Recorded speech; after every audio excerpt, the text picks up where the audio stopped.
Chapter 81 Unavoidable Confrontation. You are listening at NovelFull.audio. After 2 weeks of hard training in the dungeons, the equipment of the members in the guild was finally on par. If the benefits in other guilds was their DKP, then in Upwards HO, it came in the form of experience points, equipment, and the guidance of an expert. Although there was no monetary benefit for the members, the benefits they received could not be bought by money. The remaining guild members were allowed to stay in the guild after much consideration. They might not have the best of characters, but they appeared to be trustworthy, at least for the time being.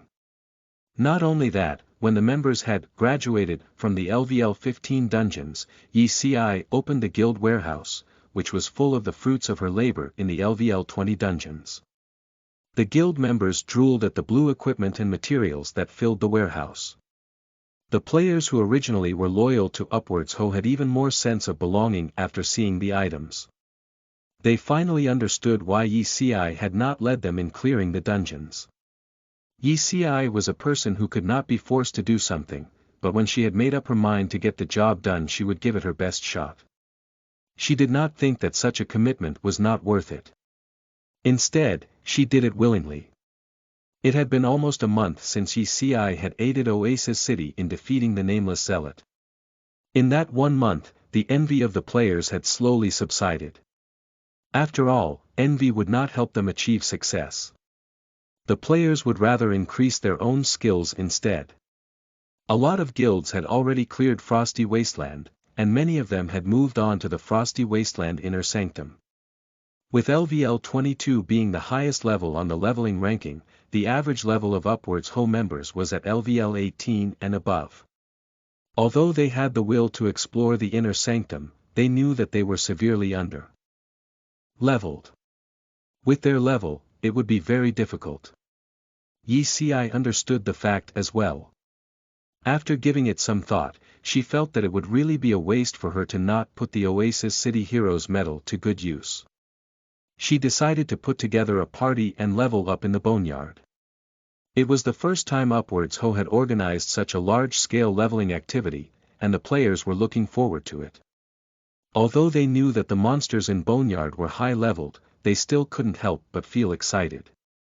The guild members had finished gathering early in the morning, and the 50-odd players formed themselves into a squadron and headed for the Boneyard.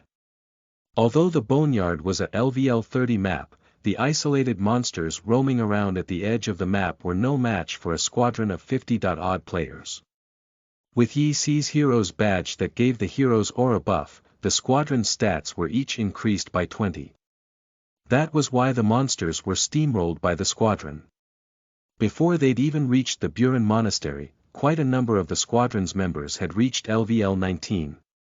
The speed at which they were leveling up was a satisfying experience. With their numbers, YCI no longer had the need to entice more skeletons.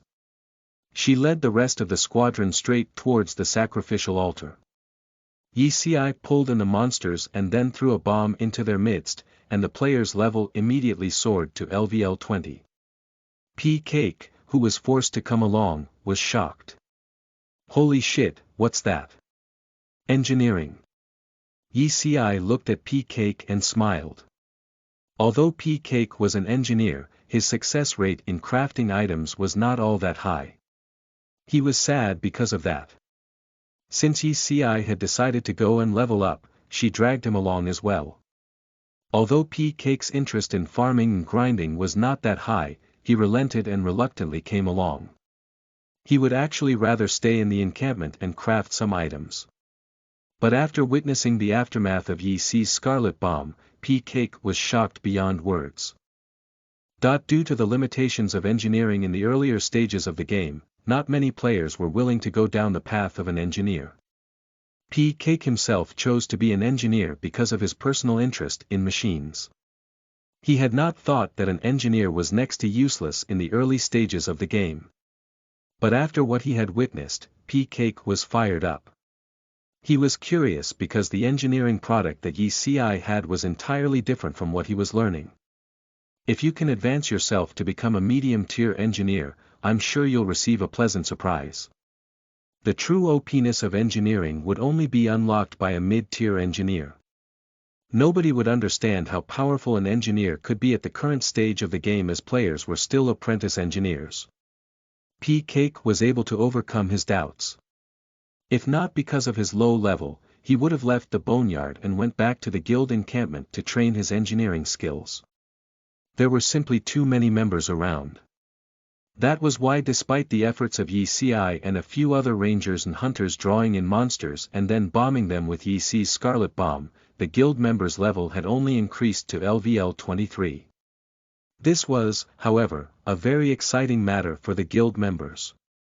They had managed to gain more experience points in half a day than they could if they were to go solo for a month or two. The mass level up by Upwards Ho!'s members brought big changes to the leveling ranking. People had begun to question and suspect the guild of exploiting a bug. Fate officials once again received a torrent of complaints from players. The officials were quick to reply that it was not a bug. Of course, it was something that happened after. After a few more rounds of the same method, quite a number of guild members had leveled up to LVL 24, and Yi Si decided to call it a day. They would be able to clear Frosty Wasteland with ease with their level. The only thing lacking now was the equipment of the guild members. That was why Yi Si had decided to level them up first before farming for equipment.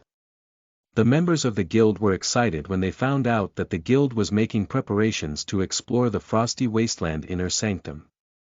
Yi Si, however, did not rush it. She divided the members into two squadrons, which were led by Overflowing Ink and Mi Lu. Overflowing Ink and Mi Lu were players who had proven themselves in the last month's dungeon training camp. They were able to think and analyze the situation quickly. They managed to catch the eye of Timely Raid, who recommended them to Yi Si as suitable candidates to be commanders. Yi Si had also gone into a 10-player dungeon with them personally.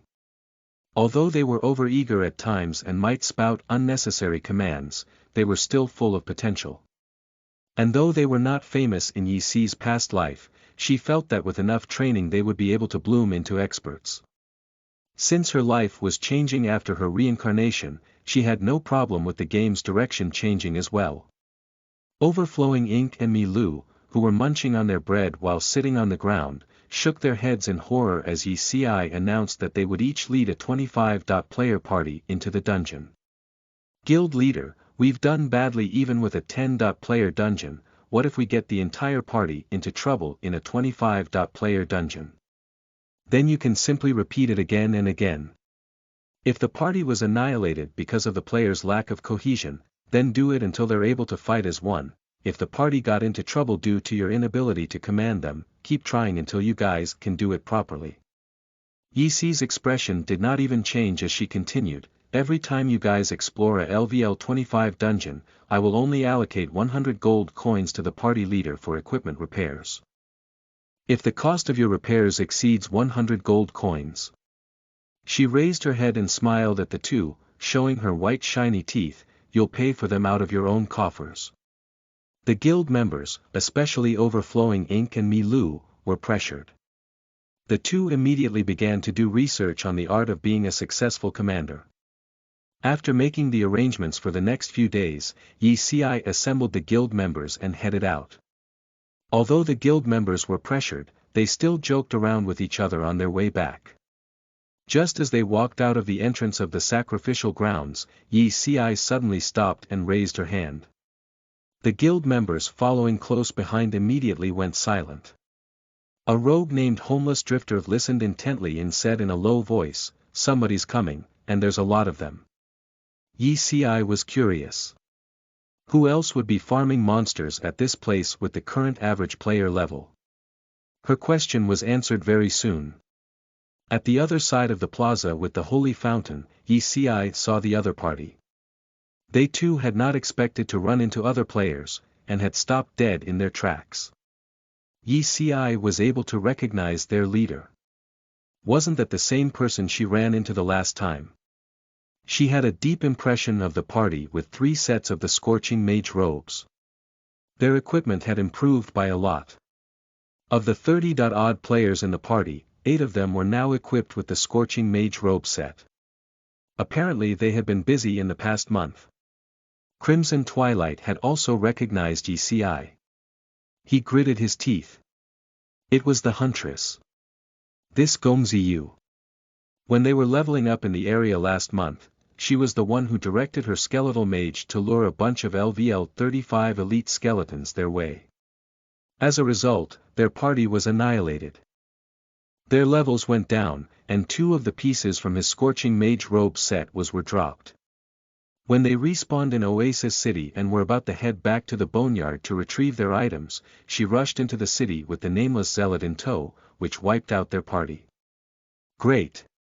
As Yi Si became the hero of Oasis City, their guild's core members suffered losses and had their level reduced by 2. This affected their progress in dungeon exploration and clearing. As a result, the ranking of their guild dropped down by 2 within the month. Ayu. Chapter for Monday. Aye. You see, Jimmy is here to fix your Monday blue despite suffering from its symptoms as well. Welp, I've tried Tales of Zestiria for like 40 minutes and I've already loved that thing. Ugh. Y'all can always add me on Steam, names, not surprisingly, Jimming Sahaha. Anyways, if you want to give Jimmy some freebies, hit that sponsor button at the right side of the page. Oh, and I got chat banned in League for being toxic cough cough first in the comment typey. Chapter 82 The Valiant shall emerge victorious. You are listening at novelfull.audio.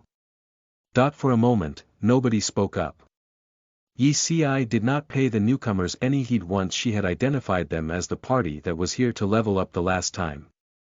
She turned her head around and said to her guild members, "It's nothing, let's go. They're just here to level up." With that, the entire group relaxed, and they were about to move around the holy water fountain and leave the Buren Monastery. Crimson Twilight refused to let his nemesis walk away just like that, despite the difference in numbers. In the past month, his guild had been working hard to level up. They have farmed some Scorching Mage robe sets from the Scorching Canyon as well. He planned to push his guild's dungeon exploration progress after further raising his members' level, and then he would exact revenge on Gongzi Yu. After losing 2 levels the last time, they have managed to level up as Mallows had discovered Gongzi Yu's leveling secret. They gathered all the sorcerers in their guild and copied the exact same thing Yi Si had done. No one had thought that they would run into each other at this place. Crimson Twilight had made up his mind to teach Gongzi Yu a lesson. Once he had confirmed that the huntress he saw was indeed Gongzi Yu, he ordered the rogue in his party to cast detection on Yi Si's guild members. Although all 50 of them had hidden their levels, the rogue was able to get information of their equipment. They all had LVL-15 equipment. It meant that even if Crimson Twilight's party only had 39 members, they were able to compensate for the inferior numbers just by having LVL-20 equipment. Twilight, they're leaving. A hunter who was standing behind Crimson Twilight was watching Yi Si and her party closely. He immediately notified Crimson Twilight of their actions. Humph, leave. Sure. I'll send them back to the spawn point. Crimson Twilight snorted, and immediately began to cast Explosion. Against a concentrated mass of enemies, Explosion was a sorcerer's best offensive skill before he or she had learned any large AoE attack spell. Explosion had a short cast time and splash damage. With Crimson Twilight's Scorching Mage robe set that increased fire-based spell damage, Explosion's damage was raised exponentially. A scorching fireball grew larger and larger at the tip of Crimson Twilight's staff. The amber color of the fireball was dazzling. Another skill, however, flew towards Yi Si before Crimson Twilight fired off his spell. It was a Viper Needle. Although Yi Si was already preparing to leave Buren Monastery, her past life experience had taught her to not let her guard down in any and all situations. Even though she did not think she had any conflict with the bunch before, she was not familiar with them. Besides, it was very common for players to clear the leveling area of other players. Even if Upward Ho was about to leave, she still took some precautions. It paid off. Yi Si shifted herself slightly and was able to dodge the Viper Needle. A summoner standing behind her was not that lucky and was hit. Her fire minions immediately charged at the enemy. XXX has attacked your party. A warning generated by the system immediately chimed in every member's ears. Disperse. Yi Si immediately gave the order. Unfortunately, most of the guild members were newbies. They were able to keep their calm when it came to PvE, but when they have to go up against other players, their minds instantly went blank. They immediately lost their game sense. The members of Upward Ho lost their cohesiveness, especially when under attack by enemies. They did not even know how to react when Yi Si gave the order for them to disperse. The explosion that followed threw them into further disarray. They'd even forgot to dodge, and a lot of them were damaged by the spell. Fortunately, they'd been leveling the entire day with Yi Si. If they were still all LVL 18, many of them would have died. Fighting monsters was an entirely different matter than going up against players. The game designers would never provide monsters with similar stats as players, and the NPCs would not have complete gear like the players. That was why pure damage was the only fact taken into consideration when players fought against monsters. It was known as PvE.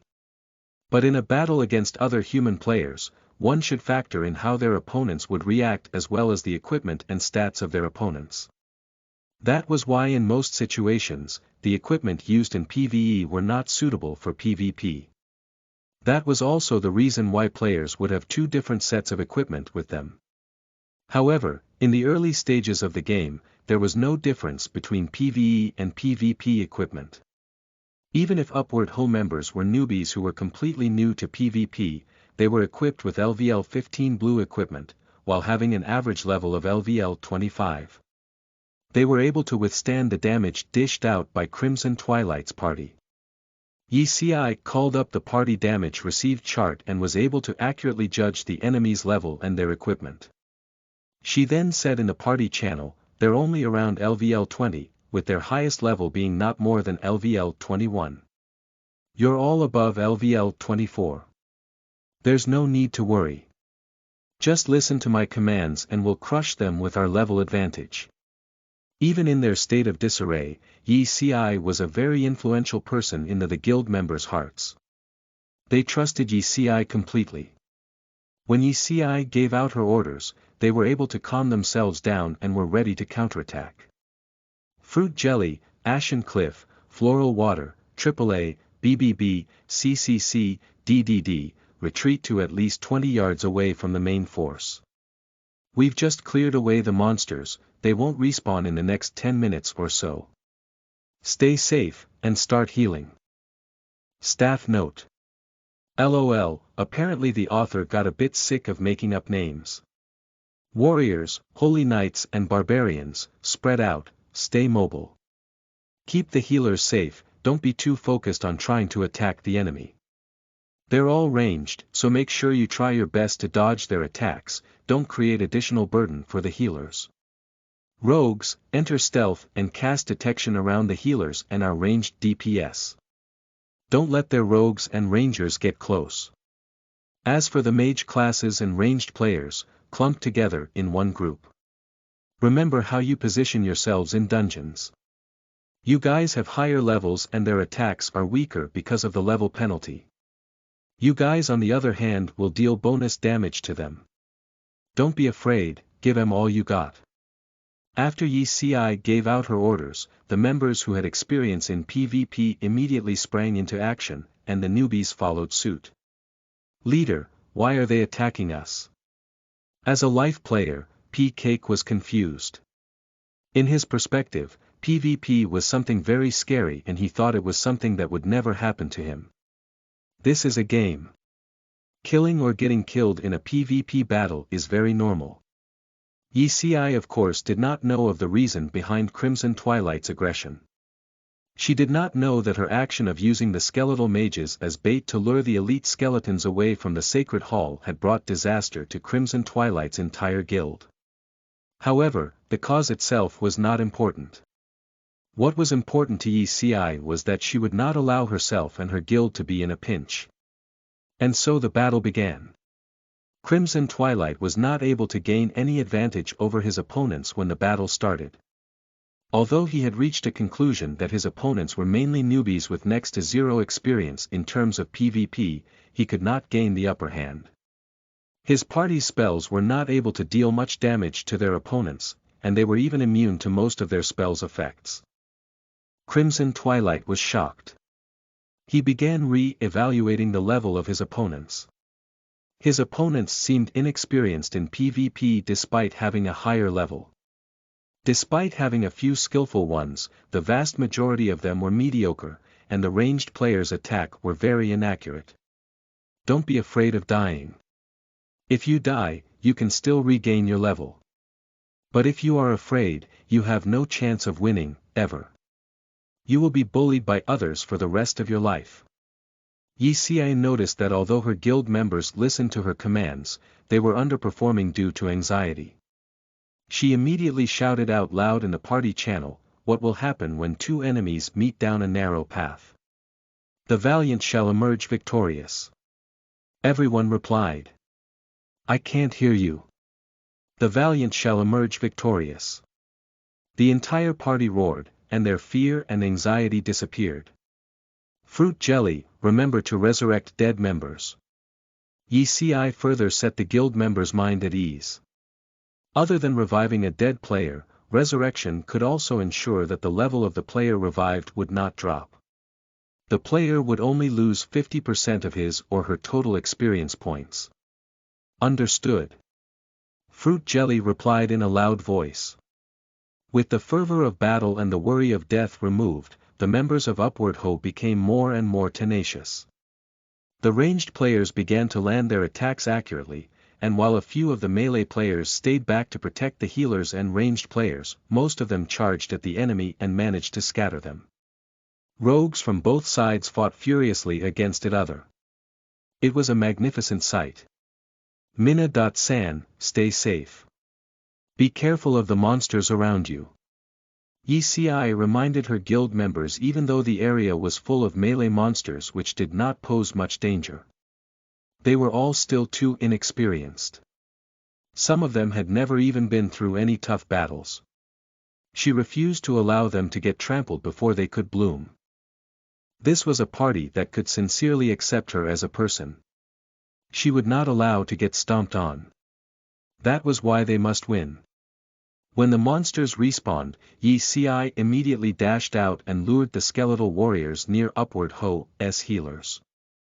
She charged towards the enemy's direction with the skeletons in tow. Apparently a hunter from Crimson Twilight's party had the same idea. He did exactly the same thing and dashed straight at Yi Ci. When it came to escaping, Yi Ci was confident that she was the best of the best. When it came to courage, Yi Ci was outright suicidal. While the gap between Yi Ci and the enemy hunter closed, she raised her aimed crossbow at him. ALVL 29 Yi Ci killed her opponent almost immediately. The skeletons that were originally being lured by the hunter switched their attention to Yi Ci. From afar, it seemed that Yi Ci was being drowned by a sea of white. Chapter 83 Gaming and Life. You are listening at NovelFull.audio. The party channel was filled with alarmed cries the instant Yi Ci disappeared into the swarm of skeletons. Overflowing Ink shouted out, "What are you panicking for? Do your part. Keep it together." Yi Ci was impressed by Overflowing Ink. She had noticed that he was good when it came to PvE, but had not expected him to be able to handle a PvP situation just as well. This guy could be groomed into a successful commander, Yi Ci had thought. Alas, it was not the time to be thinking of such matters. Yi Ci activated Charge and dashed out towards Crimson Twilight. Charge had a range of 20 m. When the effect ended, Yi Ci was already at the rear of Crimson Twilight's party.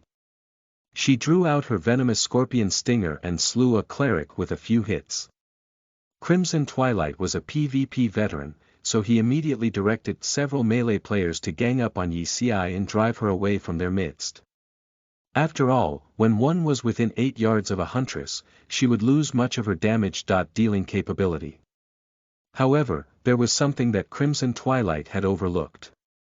A warlock shouted, "Twilight, the skeletons."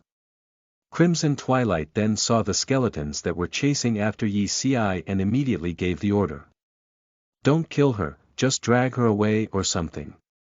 A priest who was standing quite a distance away cast a priest's unique skill, binding chains at Yi Si, pulling her to his side. "I got her."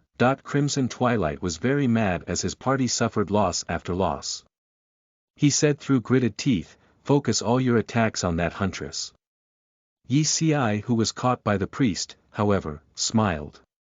She looked at the skeletons swarming towards her and took out a bottle of novice invisibility potion that she had bought at a high price from the auction house and drank it. She disappeared. The priest was shocked. "Twilight, she's gone." Crimson Twilight was alarmed by Yi Si's sudden disappearance as well. He cast spells at the swarm of skeletons that were charging at his party in an attempt to catch up with Yi Si. Most of their melee players were already engaged in combat. There was nobody around to help protect the mage players from the skeletons. He immediately shouted, "Fall back. Get to a safe spot. Stop casting skills, beware of the aggro." It was too late. A lot of Crimson Twilight's party members were unable to react in time. They had cast their skills, and it attracted the skeleton horde. They swarmed at the party. It was a decisive turning point of that entire battle. Panic appeared to be something contagious. The state of panic that was plaguing Upward Ho had infected Crimson Twilight's party. They were thrown into disarray by the skeletons. A lot of the members had even lost the ability to save themselves. Yi Si was still invisible. A player who consumed a novice invisibility potion would be invisible for a duration of 20 seconds while having his or her movement speed reduced by 50%. She moved slowly back to Upward Ho's side. The most fatal thing in a PvP was confusion, especially when it came to group PK with mobs roaming about. If the players panicked and were unable to recover from it quickly enough, they risked attracting the attention of monsters around them, which would cause the annihilation of the entire party. Crimson Twilight's party had originally managed to avoid attracting aggro from nearby monsters, but the sudden onslaught by the group of skeletons smashed through their defenses. They panicked and started fleeing, no longer paying any attention to the details that they normally would. One by one, the members of Crimson Twilight's party disappeared into flashes of white light. The members of Upward Ho could not believe that they'd won in a PvP fight.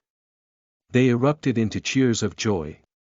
Yi Si's words were able to settle them down, "We must leave this place quickly. More and more monsters are spawning. We'll be in a pinch if we don't leave soon." The party members immediately reined in their excitement and left the place hastily. Although emerging victorious in the battle, Upward Ho's victory was a Pyrrhic one. 13 of them had died in the battle and lost half of their current level's total experience points. Unless you're dead set on being a life player, the need to fight against other players will arise sooner or later. Even if you're not the one who provoked a fight, people will still find all sorts of excuses just to mess with you. That's why I hope you guys don't let this minor setback get to you. We will not make the same mistake twice. Although they were joyful because of their victory, there was a lot of hidden sadness in the party members who had lost their experience points. Yi Si took the opportunity to console the bunch.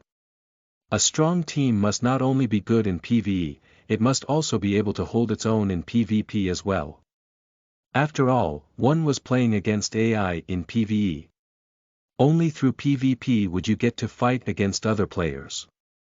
Wasn't there a famous quote by Chairman Mao? "To battle with people is great fun." That was why Yi Si was imbuing such a concept in the minds of her still newbie team. "Guild leader, what do we need to do?" Dragon Battling Heavens asked after a long silence. He was the only one who had died twice in the battle. Despite Fruit Jelly's resurrection spell, his level had dropped by 1. His eyes brimmed with tears from the humiliation. Yi Si smiled and pointed at the arena in the middle of the guild encampment. You can spar against each other here. You won't die in a duel. Help each other out. Of course, what is most important is that you must thoroughly understand the class that you're playing. With this, Yi Si looked up, deep in thought. There was a saying. It's been around ever since the dawn of online games. I've always believed it. You might have heard of it, but I hope that you can believe it just like I do. Facing the inquisitive gaze of the members of the guild, Yi Si smiled. There's no garbage classes, only garbage players. Many had heard of this saying before.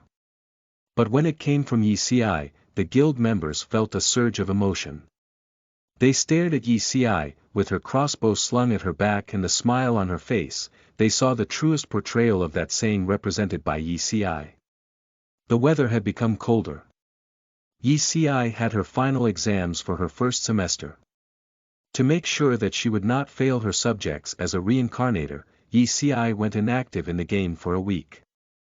She studied hard and was able to end her first semester with a decent grade. On the first day of winter holiday, Yi Si and Fang Susu were walking out of campus while carrying some books. Fang Susu was smiling happily, a shade of rosy red dotting her cheeks. She appeared to be in a good mood. Yi Si was able to guess what was going on by the way Fang Susu spout out things about totally random stuff. Say, Yi Si, do you think it's too early for an 18-year-old to go looking for a boyfriend? Nope, unless you want to wait until you're too old to date someone. Ah. You see. Will you look down on a girl who starts dating at 18? Being in a relationship is a good thing. A girl can learn a lot of stuff from it. Like how to be strong, be brave, and how to let go. Yi Si smiled at Fang Susu. Fang Susu bit her lips as she stared at Yi Si. This girl in front of her, with her black hair, fair skin, childish-looking face, and her determined unyielding eyes was simply dazzling. She was a little bit in awe of Yi Si. Her efficiency in getting things done, her ability to be far-sighted, her well-defined likes and dislikes about things, and her perseverance were all the traits that Fang Susu envied. She sighed, Yi Si, you sure know a lot. Yi Si smiled. In reality, she didn't know that much. She was merely speaking out of experience from her last life. Yi Si, Senior Qin confessed to me. Fang Susu suddenly spoke up. She was nervous. You won't think that I'm a bad girl, right? Yi Si laughed out loud. What took Senior Qin so long? He's slow. Isn't he afraid of rivals? He's not afraid that you'd get desperate during the long wait. Yi Si, you're making fun of me. Fang Susu's face reddened even further, and she chased after Yi Si, swatting at her with her books. The two girls chased after each other under a parasol tree, radiating youth. Yi Si finally slowed down and laughed at Fang Susu. You wouldn't value your lover over your friend and sell me out, would you? Ed note. If you don't know what a parasol tree is, like me. https://n.wikipedia.org/wiki/Fermiana_simplex. What are you talking about? Do I look like that sort of person? Fang Susu glared at Yi Si. Before she could continue, somebody called out to her. Susu. It was Qin Churuo. He was cycling towards the two, wearing a clean jacket. Susu, you're carrying so many books, let me send you home. There's no need. Fang Susu's face was as red as a steamed crab the moment she saw Qin Churuo. She then looked at Yi Si. I'm going back with Yi Si. Oh, Junior Yi can also come with us. Qin Churuo looked at Yi Si and offered her a warm smile. Yi Si immediately jumped to a side. I ain't going to be a light bulb. She took a few steps away and waved at Fang Susu. Susu, remember to call me later, okay? And then she ran off. Qin Churuo smiled. Your friend is quite observant. Fang Susu grew shy. She flipped her hair and walked in the campus with Qin Churuo. She suddenly spoke up, "Senior Qin, do you need me to contact Gongziyu for you?" Qin Churuo shook his head and patted Fang Susu's head, "You thinking that I'm dating you because of Gongziyu?" Fang Susu felt embarrassed after her thought was spoken out loud by Qin Churuo. "Silly, we need to draw a line between gaming and real life." Qin Churuo looked up into the azure sky and let out a smile. She was just part of the game. But Susu, your life. Translator's note. Be a light bulb. A Chinese slang for Yano, that person who ruins your date by being there and mess up your special moment. Hi people, I noticed quite some of you were complaining about the Mina.san thingy. I love translating, and I enjoy it. I'm happy that people are able to enjoy Reign of the Hunters. I'll try my best to be open-minded about all the criticism, and I will definitely do my best to improve myself and my work. I hope that even if you disagree with what I might do sometimes, heck, I beg of you, if you don't like it, maybe turn a blind eye perhaps. Please. All the weeb bashing I got from chapter 82 is quite disheartening. Okay, I get it, maybe you don't see the humor in it, sorry. If you have a problem with it, you can always track me down on Discord or something and we can talk it out in a peaceful manner. I'm definitely okay with that. You see, translators are also humans, we're not some robot working with pinpoint accuracy with 100% efficiency, we're beings of flesh and bones and we have feelings as well. I would say I'm one of those who translate for fun and did it as a hobby. I'm not a slave that has to cater to your every whim and then receive your bashing just because I did something that you don't like. Yeah, I might sound like an immature kid whining, but hey, I just want to share my peace of mind. Sorry for the long rant. Special announcement. A shout out to those artistic souls out there who read this novel and love it. If you're interested in drawing fan arts for Reign of the Hunters, you can always send them to me via e.mail. Fan arts will be posted along chapter releases. Thanks for your time. Chapter 84 Shagar. You are listening at novelfull.audio. Since it was now the winter holiday, Yi Si and Bai Mo no longer had an excuse to stay in their apartment. They had no choice but to return to Yi Nanshan's place. Earlier that month, Yi Si had sent 500,000 real-world cash to her parents through the conversion system. Although that amount was still a far cry from being able to afford a larger house, it was more than enough to make life better for her parents.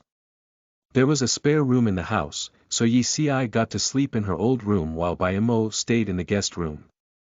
The two logged into the game after dinner. The guild members greatly welcomed Yi Si in the guild channel.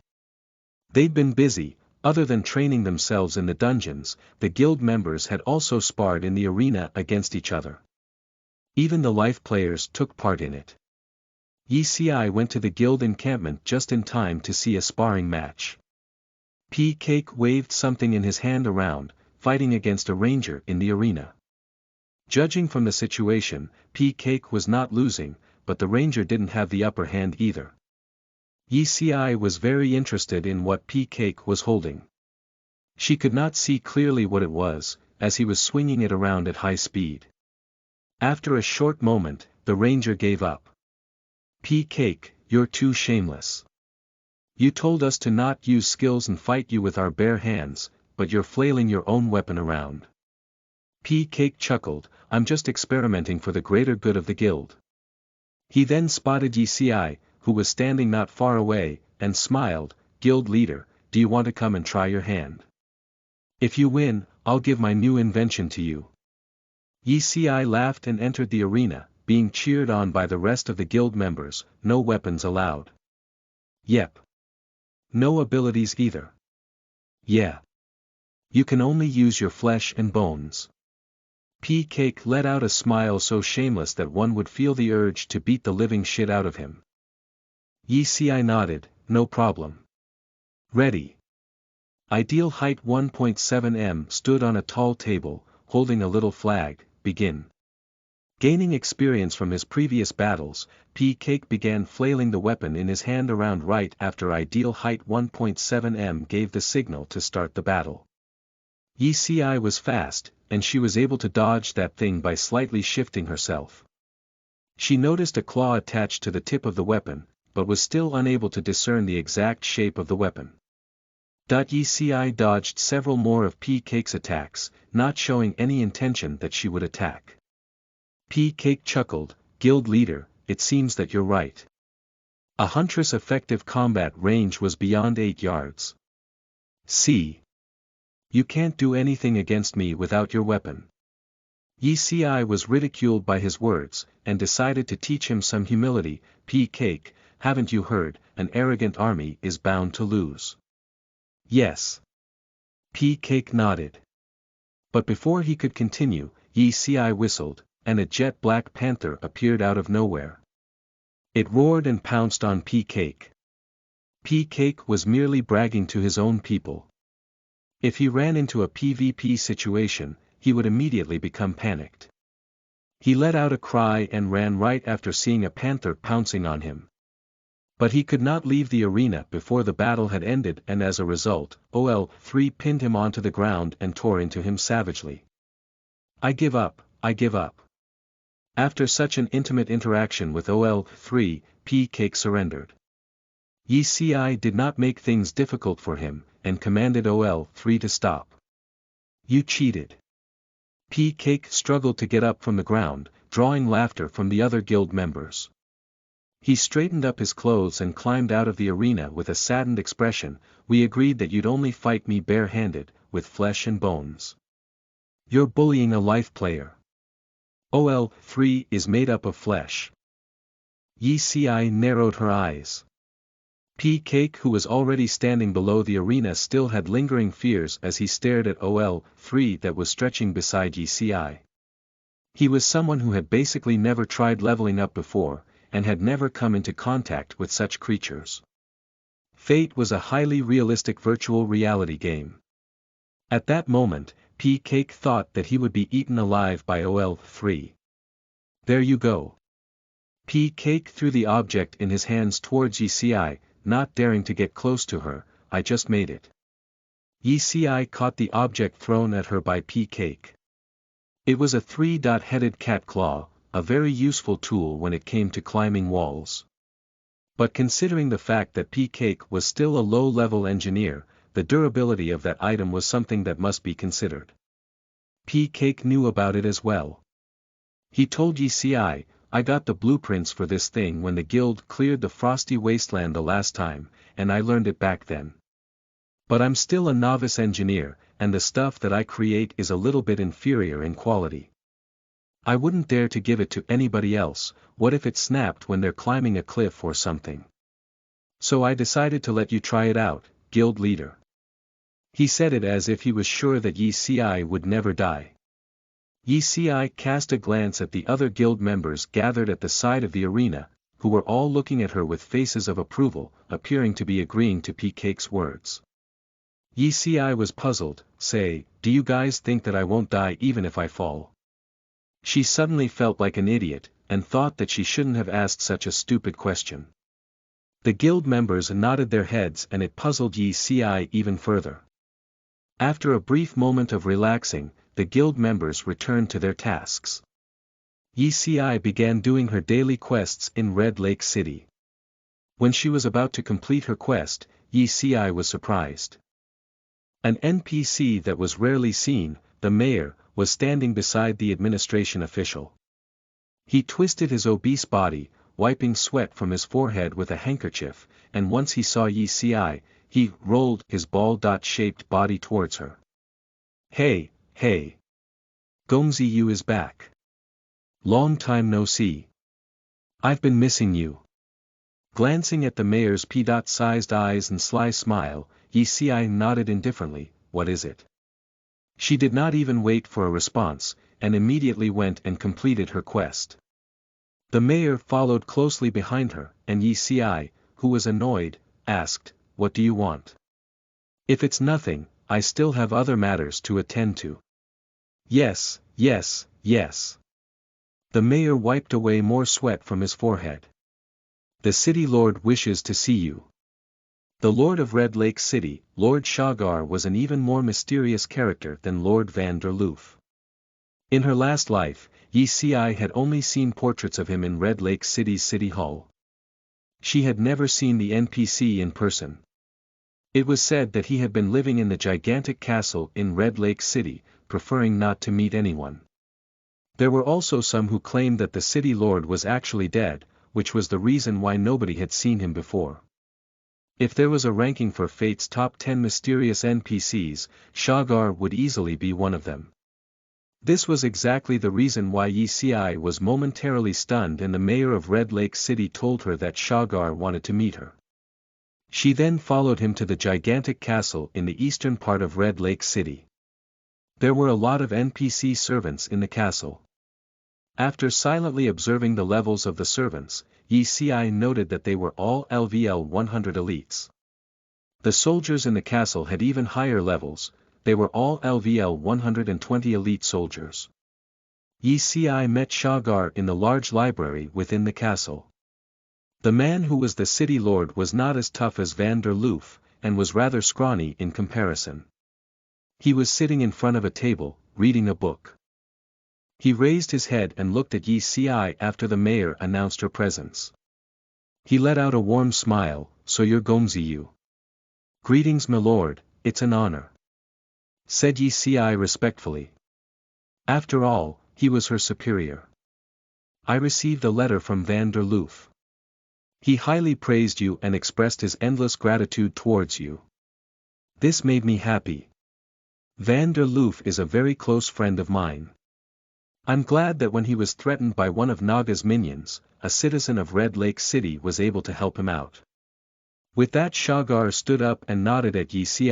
"In honor of your great deed, I've decided to reward you."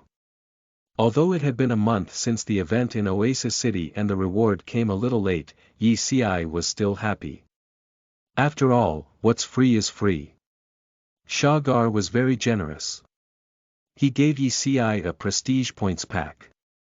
When Yi Si opened the pack, her prestige in Red Lake City became respected. Although it was not as high as the intimate prestige with Oasis City, Yi Si was very happy with the reward.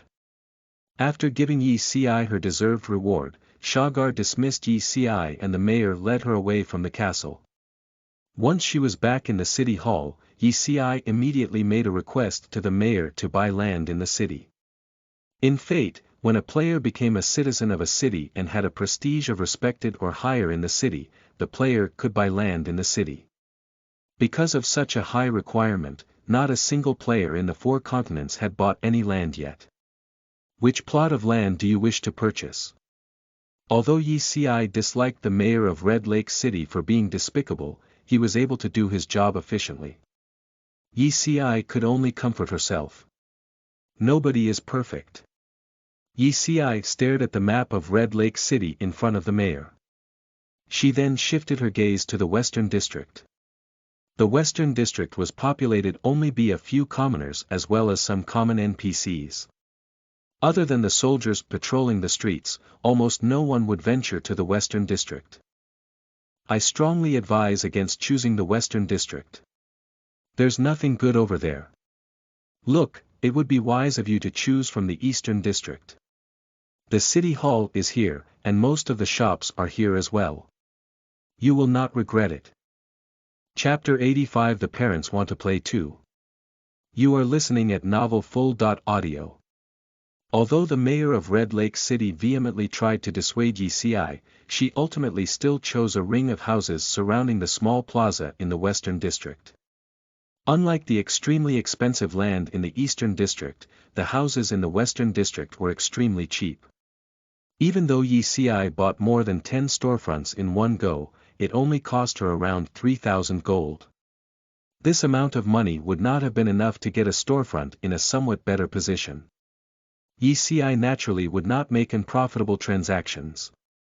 She did not forget that after the Lunar New Year, Fate had a more substantial update, primarily for the purpose of increasing a player's convenience in exchanging game currency and real-life currency. Currently, only the largest cities in the 4 continents had such bank exchanges, which were overcrowded with players every day and were extremely inconvenient, causing many players to complain. Hence, in the following update, banks would be dispersed to every city. Red Lake City's bank exchange would be precisely in this small plaza. At present, as everyone's levels gradually rose, Red Lake City also gradually became bustling with excitement, due to its surroundings having many maps with ore and herbs, as well as many nearby areas suitable for players from level 35 to 75. Although the degree of liveliness was incomparable to Champion City and Oasis City, at the very least it was unlike previously where there were only a small number of people strolling around the city. When Red Lake City's mayor saw that ECI was determined to buy the houses in the Western District, he was somewhat disappointed. After he helped ECI handle the procedures for the deeds, he calmly and unhurriedly asked, "Have you investigated the bandit nest northwest of the city that we spoke of before?" Recently there were truly too many matters, so this matter was unfortunately forgotten by ECI. She vaguely made a sound to answer before taking the deeds and leaving the municipal hall. Taking a boat to the Western District, ECI quickly reached the small plaza. At present, there was only a crude fountain, with NPC children happily playing around it. The houses surrounding the fountain were all covered with a yellow cloth which wasn't originally there. Originally, these were a few low private houses. Currently, the yellow cloth symbolized that the place had already been sold, but was yet to open for business.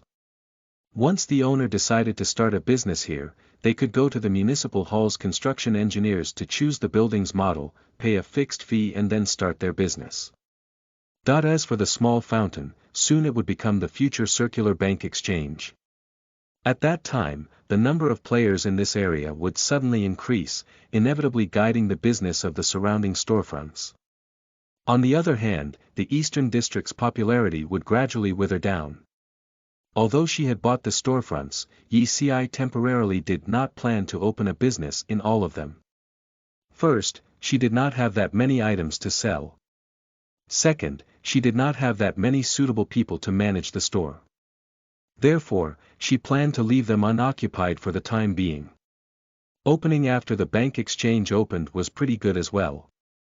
With the Lunar New Year, the moment came to intensely work on the team compatibility of Upwards Ho. By Mo's parents went on their own vacation, therefore By Mo didn't return home for the new year and instead remained in Yici's house. To ECI, this year's Lunar New Year had an especially important significance. This was because she not only had the opportunity to go back in time and once again care for her parents, she could also amend all her former mistakes. Most importantly, her whole life could start afresh. When the bell chimed at midnight, By Mo pushed ECI to make a wish.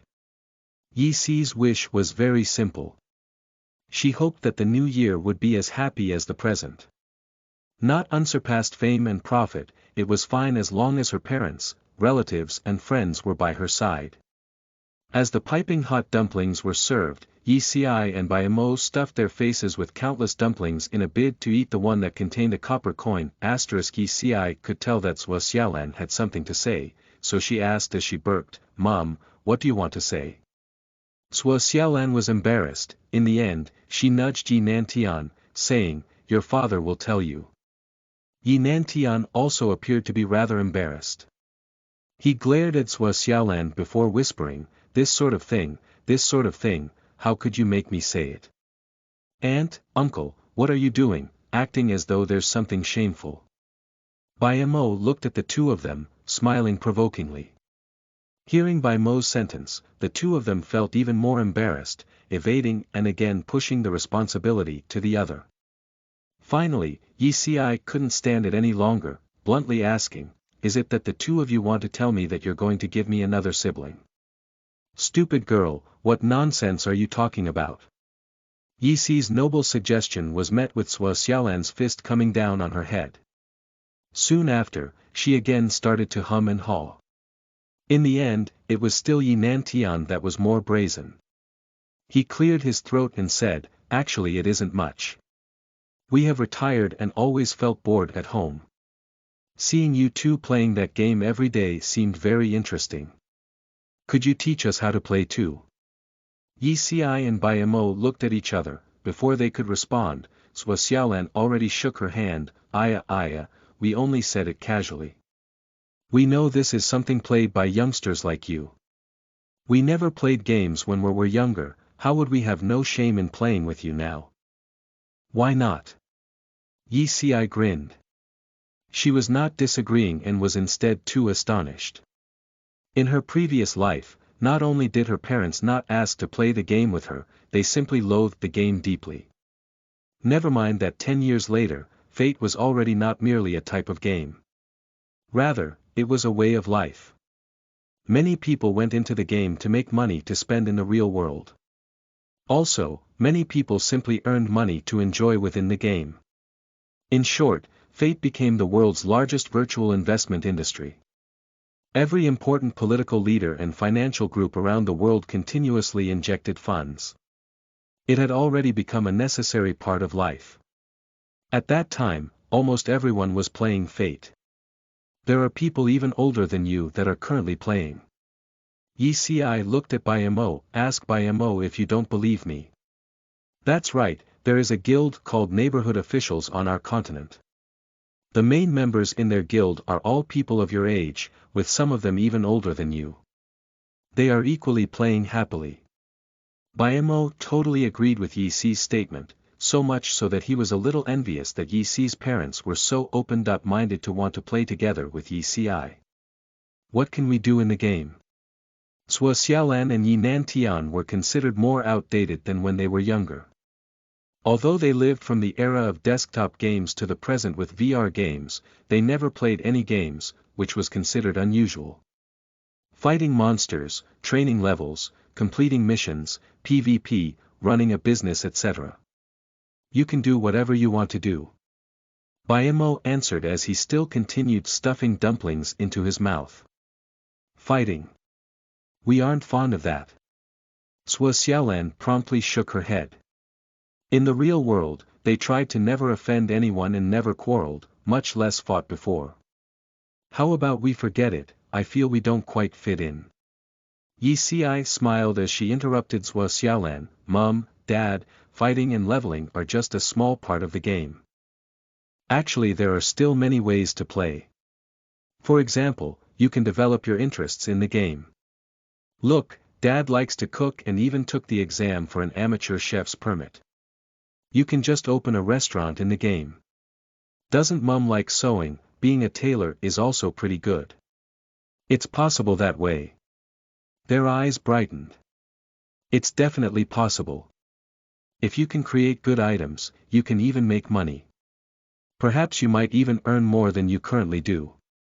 Bai Mo breathed rapidly as he ate, speaking with his mouth full of food. Uncle, your dumplings are so delicious, if they were put into the game, many people will definitely come to eat. Yi Xi merely grinned as she looked toward her parents that were getting more and more excited. Just at that moment, she suddenly thought of an exquisite idea.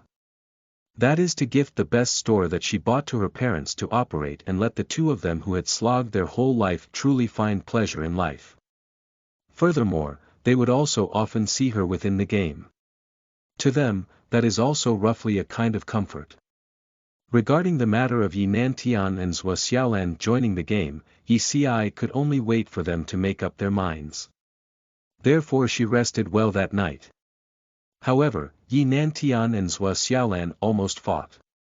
That was because the two of them disagreed on whether they should open a restaurant or a tailor's shop. The next morning, Yi Xi saw her parents still continuing to argue over this issue as they prepared the meal with dark circles around their eyes. She couldn't help laughing as she said, "Isn't it possible for both of you choose a profession each? Why do you insist on only picking one? That won't do. He needs to be my assistant." Both of them spoke in unison.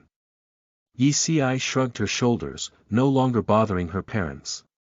In any case, they would eventually come to a conclusion in their own way.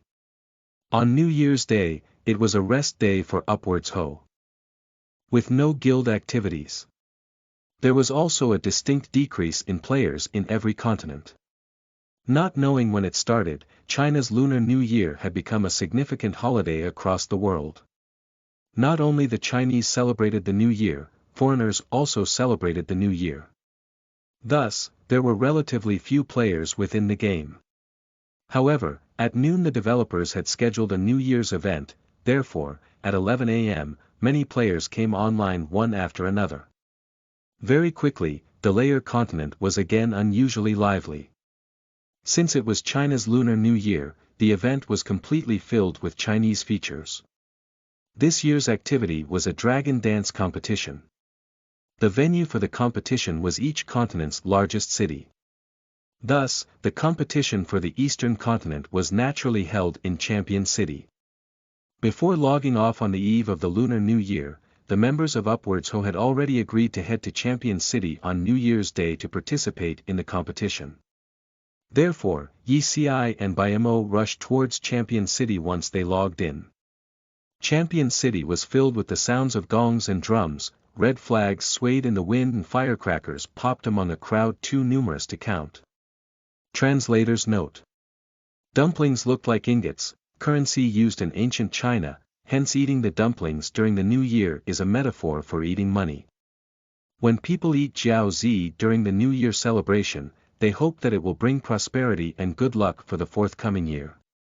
Rich families in ancient times added gold, silver, and other precious stones in their dumplings. To get one of these dumplings was considered good luck. Later this transitioned to adding coins in the dumplings. Copper coins, for example, meant that one would never lack money. In contemporary times, only a few coins are washed and added to the batch of dumplings, and the person who discovers the coin would enjoy good luck and make a lot of money in the coming year. Hi people.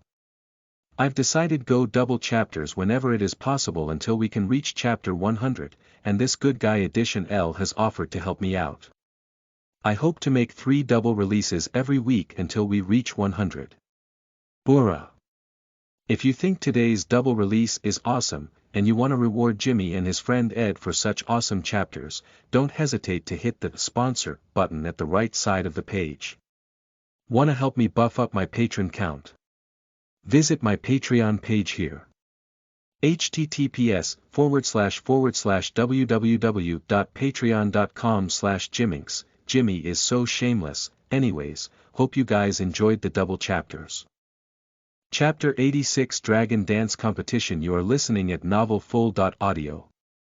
Champion City deserved the title of the largest city in the Eastern continent. This human city was at least 5.6 times larger than Red Lake City, and that wasn't all. The economy in the city was at its peak. The NPCs in the city were generally leading very happy lives. With around 100 guilds based in the city was very prosperous. Clear Moon, who was standing outside of the teleportation point, said to Fruit Jelly beside him, "Tita, this is the first time I've been to Champion City." Fruit Jelly nodded as she observed the people in the city that were more numerous than a hive of ants, mouth agape. Me too. Why have you guys not visited this place? It's not that expensive to teleport here. You're acting like country bumpkins entering the city for the first time. Golden Man was someone who visited Champion City often, but the crowd gave him a headache as well. My goodness, why are there so many people? I bet we'd be scattered in the crowd before we could find the registration NPC. This place is just too big, and with so many people around, I'm afraid that I'll get lost. Clear Moon sniffed again. He was still in awe of Champion City's grand scale and the sheer number of players in the city. If only Red Lake City was this prosperous. Ever since Upwards Ho had bound its staging area to Red Lake City, all the members of the guild had also bound their city. Recalling stones to the city as well. A lot of them joined Red Lake City as a citizen. Although they benefited from the daily quests in Red Lake City, they still couldn't help but envy the prosperity of such a huge city. Just as the group was still contemplating how to enter the city, Mo sent a message in the guild channel. I've managed to register our guild. Don't leave the vicinity of the city or we might not be able to locate you later. Yi Si, of course, went into the city alongside Mo. She was able to put her high agility and balance to good use in the crowd and reached the registration NPC before BMO. There were a total of 5 NPCs in charge of registration in Champion City, situated in the north, south, east, west and central districts. All the NPCs were surrounded by crowds of players. The Dragon Dance competition required teamwork. There was only one rule. No solo players accepted, only teams with between 5.100 members were allowed. The condition was announced on the official website before the new year, and a lot of solo players had banded into groups. The registration was done by the leader of a party. Judging from the sheer amount of party leaders registering their parties, one could roughly guess the number of players in the city. As the guild leader, BMO was fast to register the name Upwards Ho to the NPC. A notification panel then appeared in front of all the party members. The MC of the Dragon Dance competition wishes to invite you to the competition arena, do you agree? The panel would only appear once. If a player selected reject by accident, it meant that they forfeited from the competition and could not enter the arena. BMO shouted in the guild channel, look closely, choose confirm. Y'all must choose confirm. After some white flashes, they were transported into a special arena. It was a very vast plain with soft green grass. One could not even see where the plain ended. There was a little flag planted on the ground every 20 m, and the name of each registered party was written on the flag, while the party members stood below the flag. The props for dragon dancing were placed beside the flag. The dragon props for each team were different. Yi-Si's parties was a green one decorated with golden patterns. The dragon's eyes were bright and full of life, as if the entire prop was a real dragon. Players who took part in this activity were divided into 3 categories. Parties with 20 members and below were the lightweight category, parties with 21.60 members are categorized as middleweight, parties that had 61.100 members were of the heavyweight category.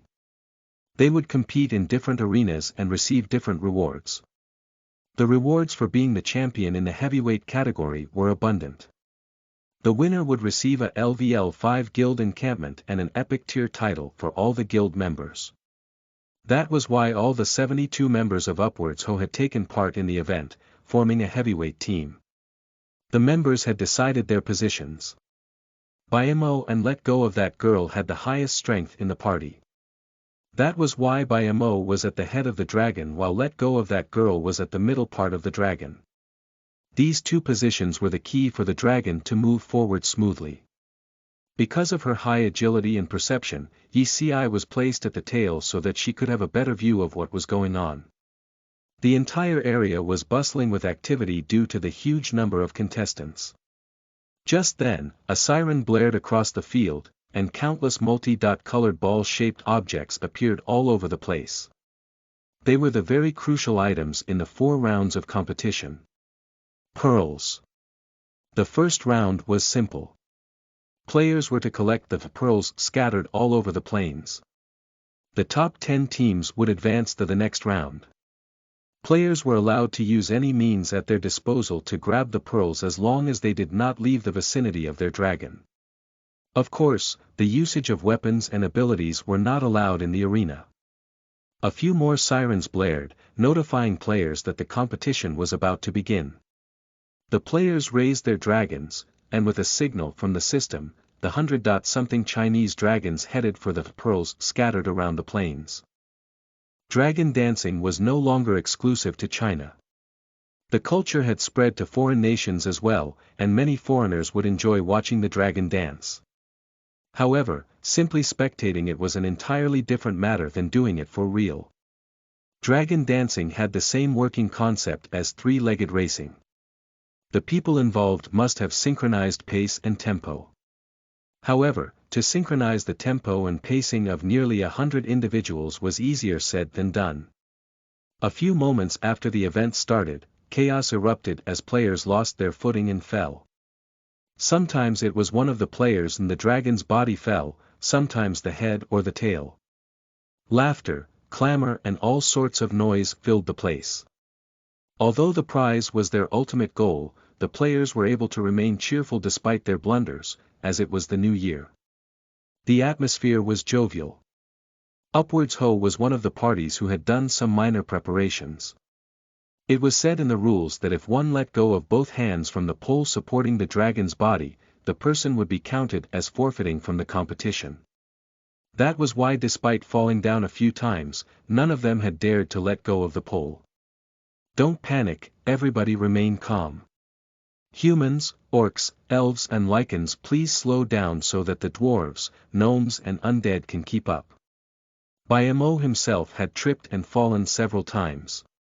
He laughed and then shouted into the guild channel, "We gain nothing from being so rushed. If some of us get disqualified accidentally, it's not worth it."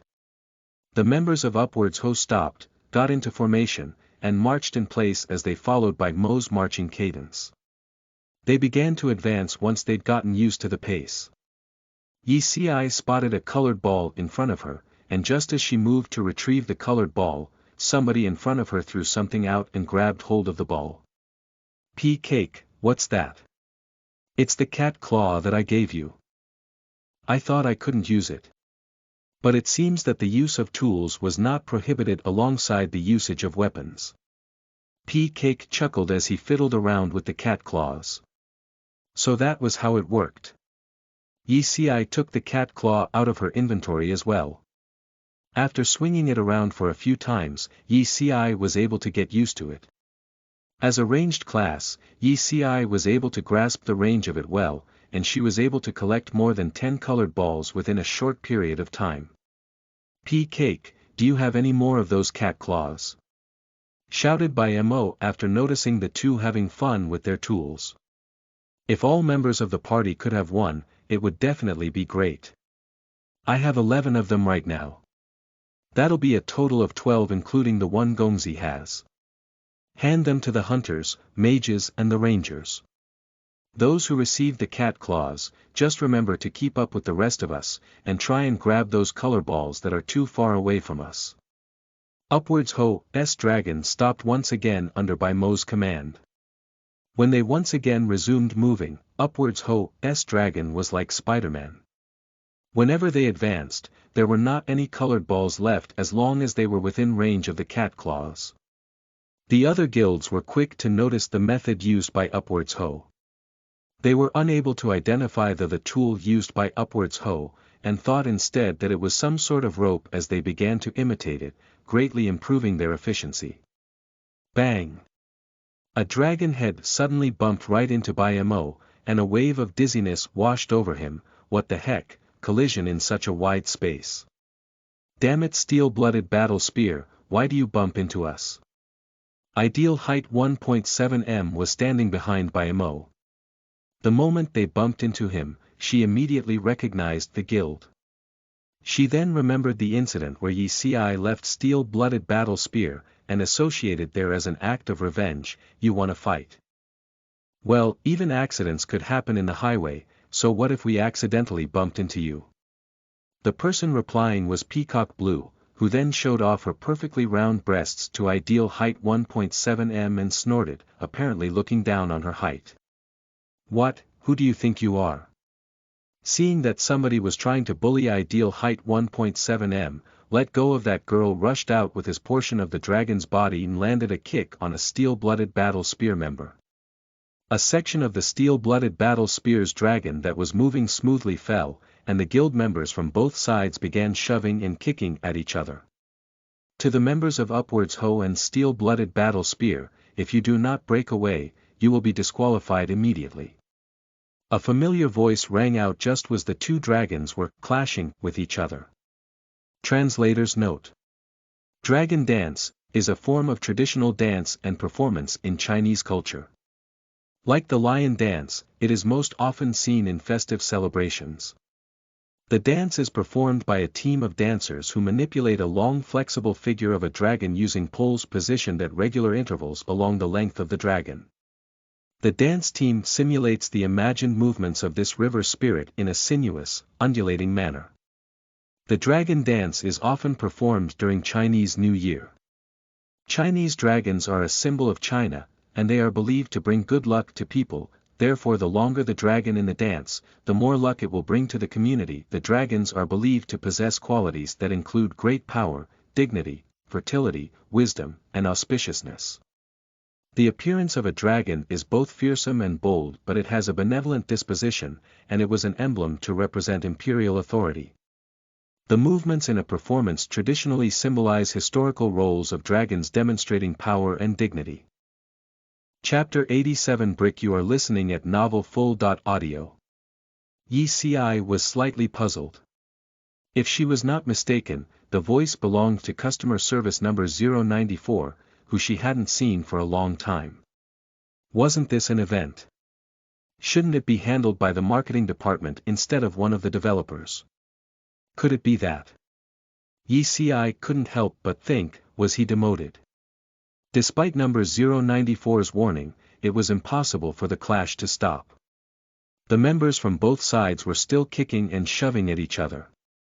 Although Mo and Thousand Sunsets were afraid that something might happen, there was no force in this world that could stop them. Gongziyu, Miss Gongziyu, please instruct your guild members to leave, or you'll receive a formal warning from the system. Yi Si's beloved customer service number 094 called out her name after he was ignored by the members of both guilds. Yi Si's expression darkened. She gritted her teeth. This Wang Jiangnan. Did he hold a grudge against her? She was just slightly slow when helping him out with the BUG. Did he really have to call her name out? But she was a player while he was taking control of an NPC, so she was totally powerless against him. Yi Si could only concede defeat and wait for her chance for revenge. The members of Upwards Ho immediately stopped after they heard Yi Si's name. They retreated to a far corner and began discuss what they heard spiritedly. Aya, why would the MC of the competition know our guild leader? Haven't you heard? Our leader is freaking awesome. She's famous. Yep, those steel-blooded battle spear bastards are lucky this time. We'll get 'em next time, there are plenty of chances. Although they were unclear about what really happened between Yi Si and steel-blooded battle spear, they'd heard a lot of stories from Timely Rain and Pickled Pepper Phoenix Claw that Yi Si was treated unfairly back when she was in the guild. They felt angry because of that, and they'd found the perfect opportunity to get back at steel-blooded battle spear today. Yi Si's expression darkened even further after listening to the discussions. She did not wish to be famous.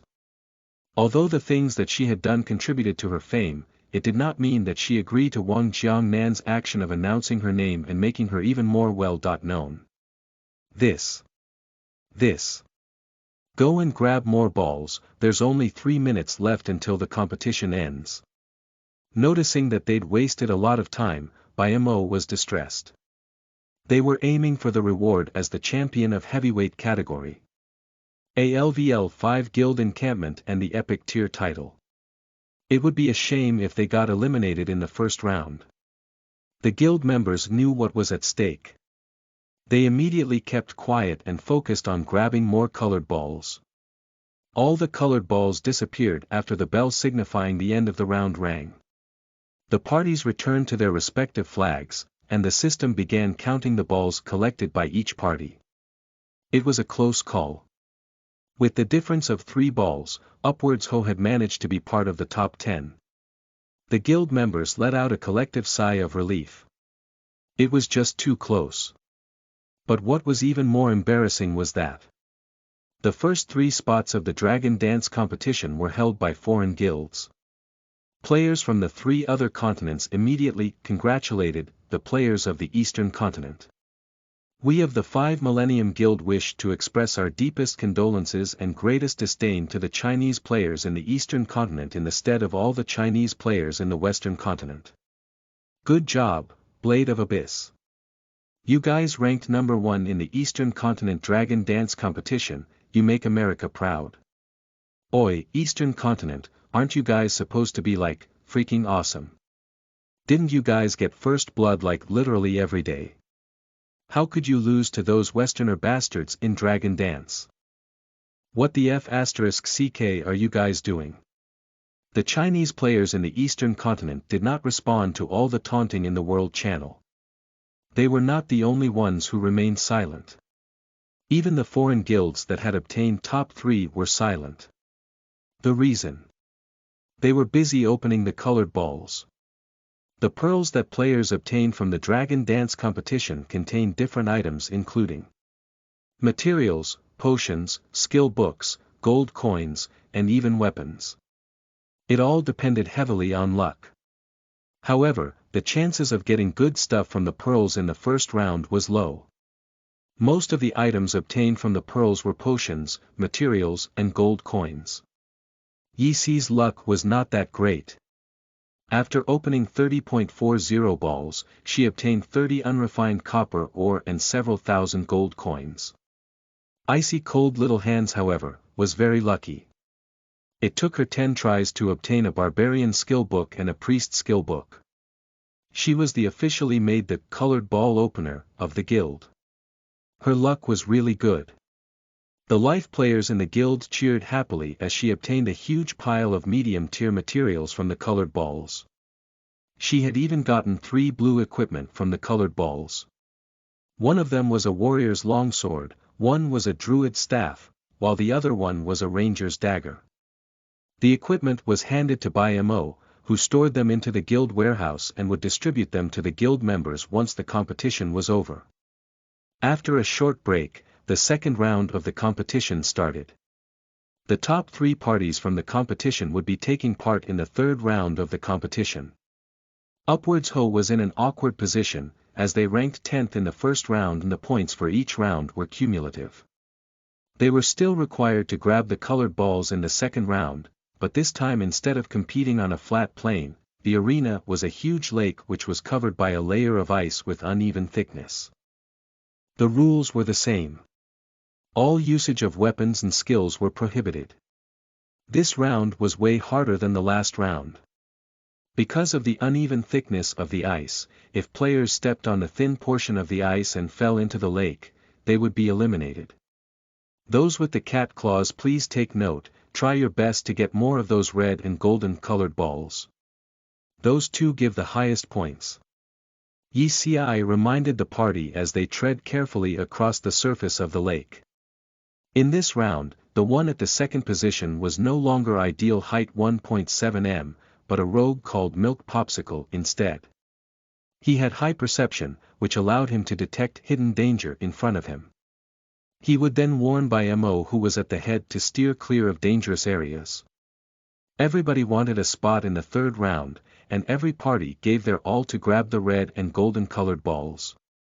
This led to the constant sound of cracking ice.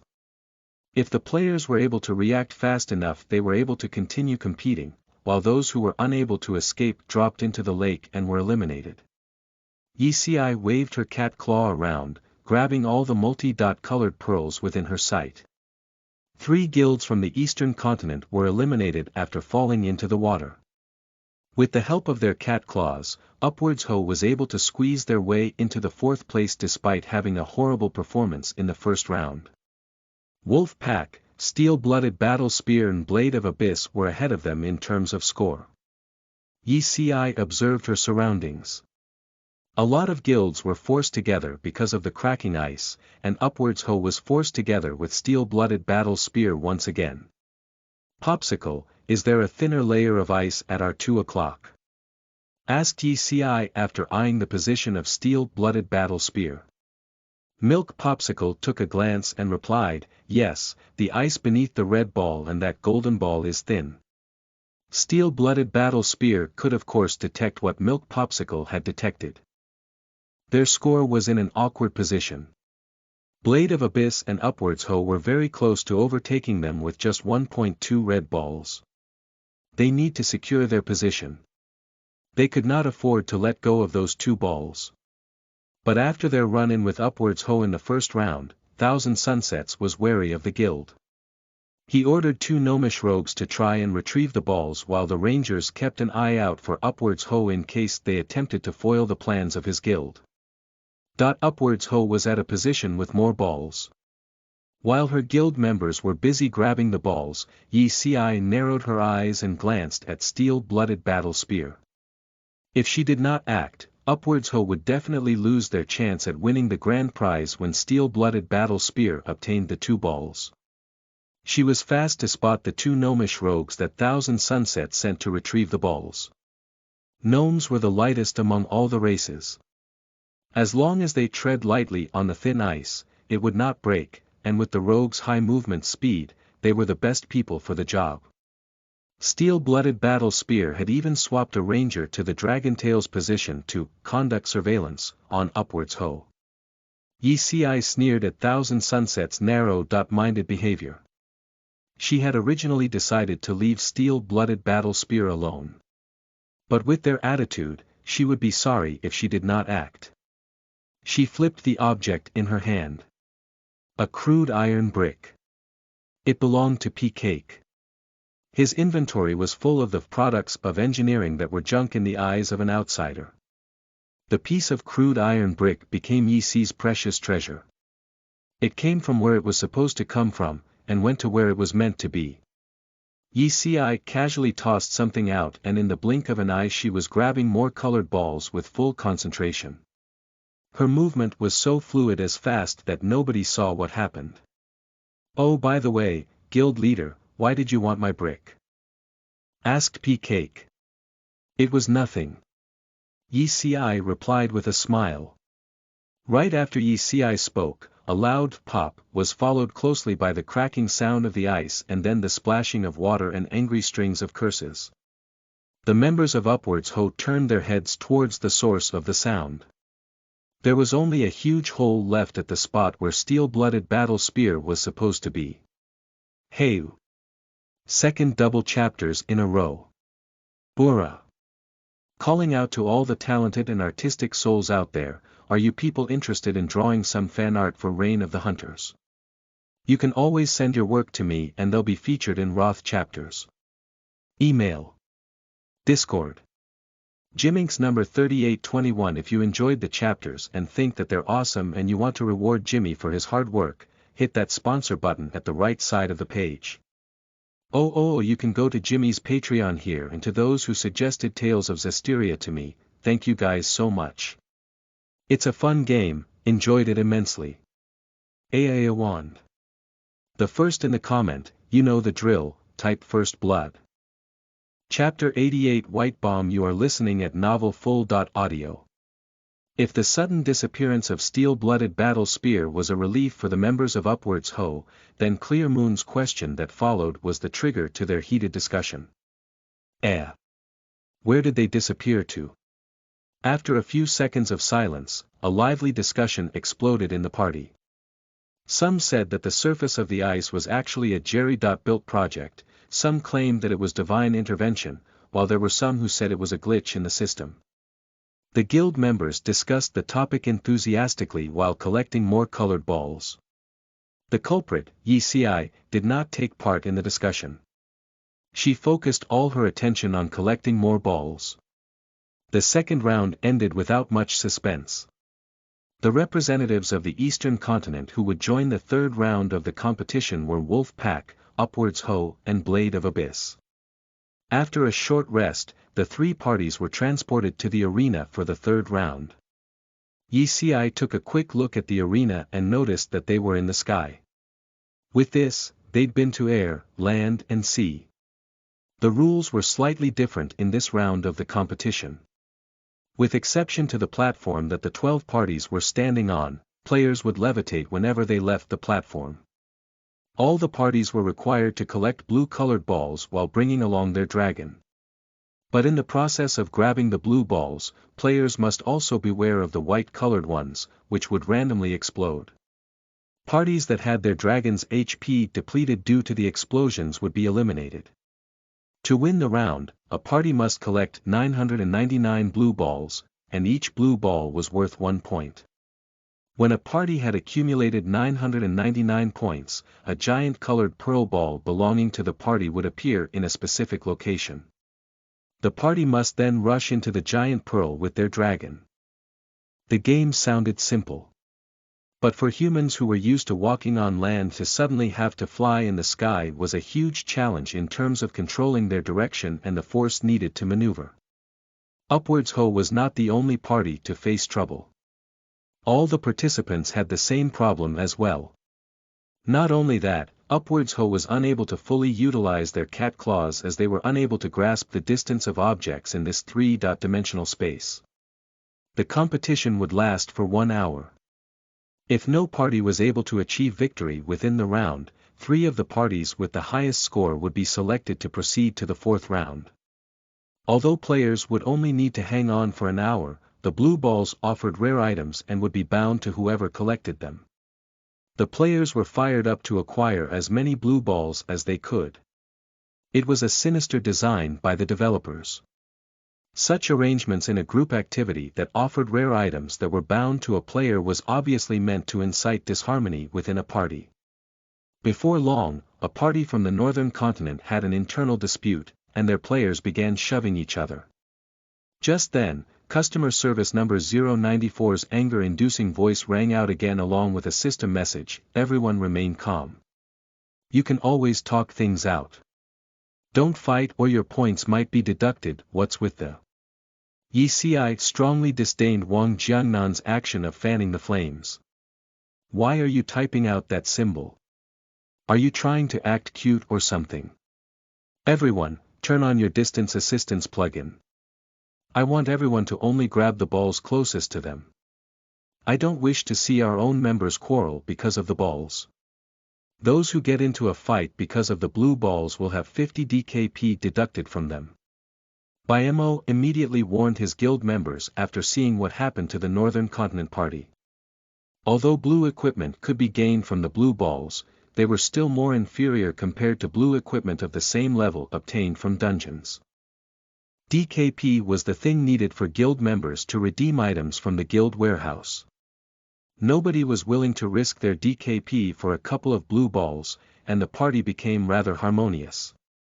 The accursed white balls were rapidly growing in numbers. They did not move slowly like the blue balls. They moved fast and they exploded randomly. Some would have a 10-second delay before exploding, while some would explode instantly upon contact. There was nothing much the players could do against them. Biemo, slow down, we'll advance slowly and steadily. Keep your eyes peeled everyone, if you see a 10-second delay kick it away. Said Yi Ci calmly after she was hit by an instant explosion white ball and a time-delayed one. Then what about those that explode instantly? Cutie Lemon was so nervous that the bridge of her nose was sweating. A white ball exploded right on top of her, scaring her to the point where her face turned white. Then chug down more health potions. Don't die before the dragon's health is completely gone. Yi Ci spread out her hands, indicating that she had no solution to the problem either.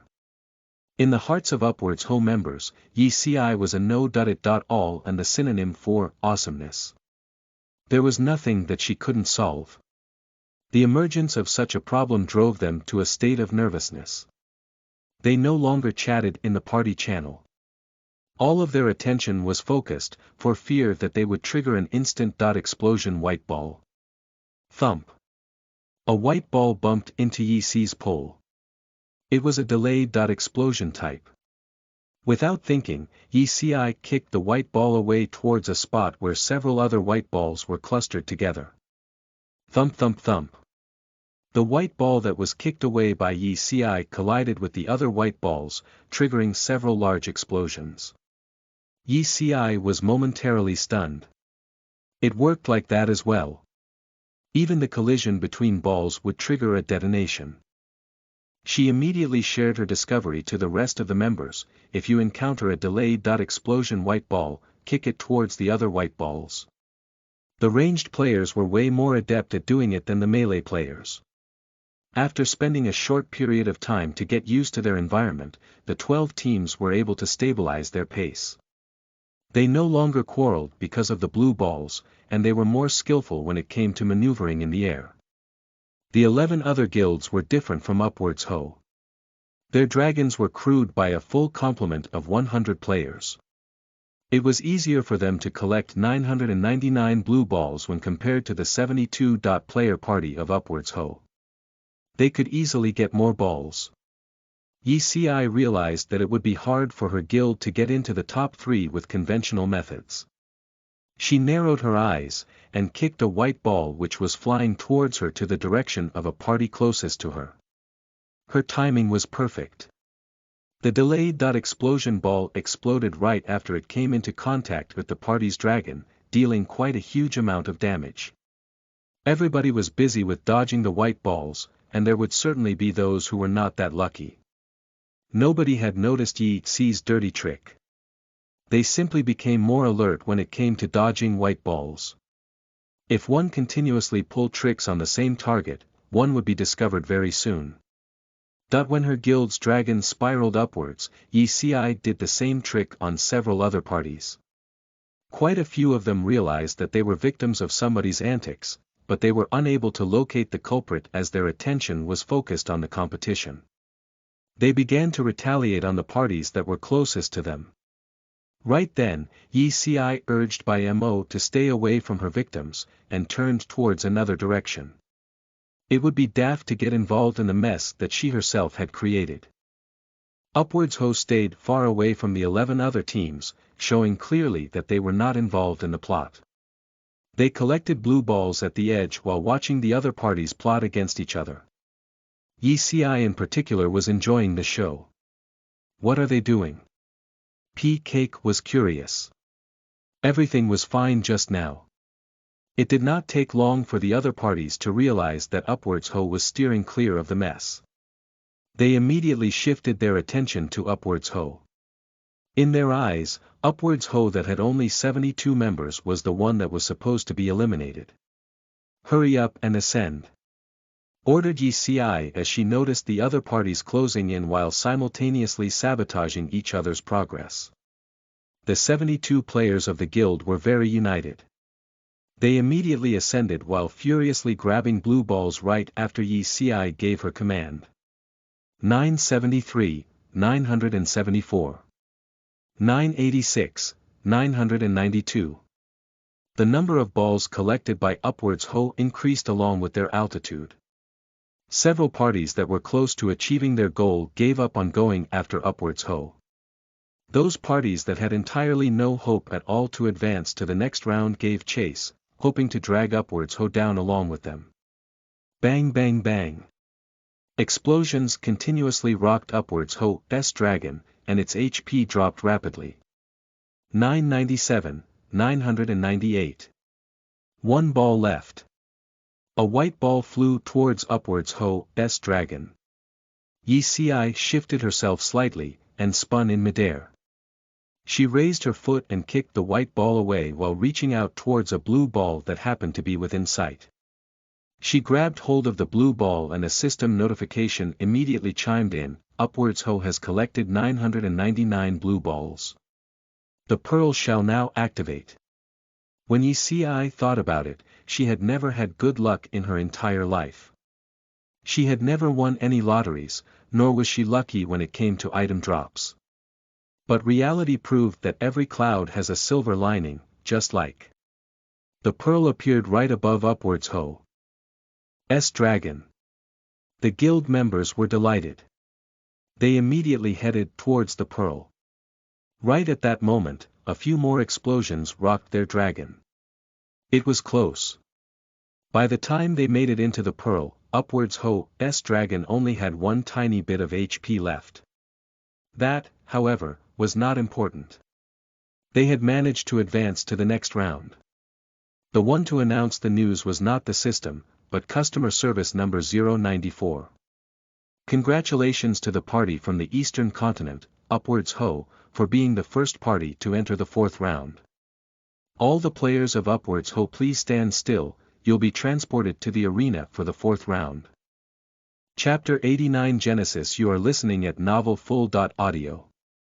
Yi Si remembered that she had previously read a novel named 0 Degrees Ultimate Fantasy.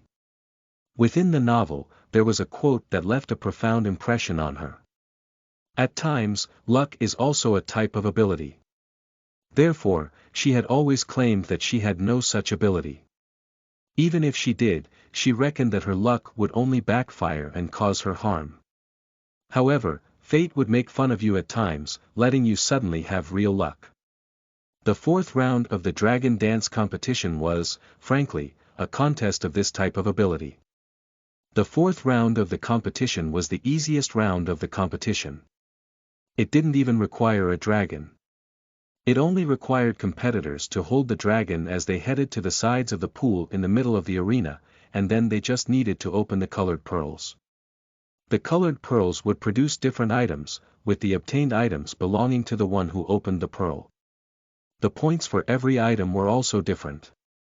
For example, a skill book was worth 100 points, blue-colored equipment was worth 80 points, green-colored equipment was worth 50 points, a buff potion was worth 10 points, the red and blue ones were both worth 5 points, materials were worth 5 points, gold was worth 3 points. The guild who accumulated the highest points from the items they obtained when the competition ended would obtain the final victory.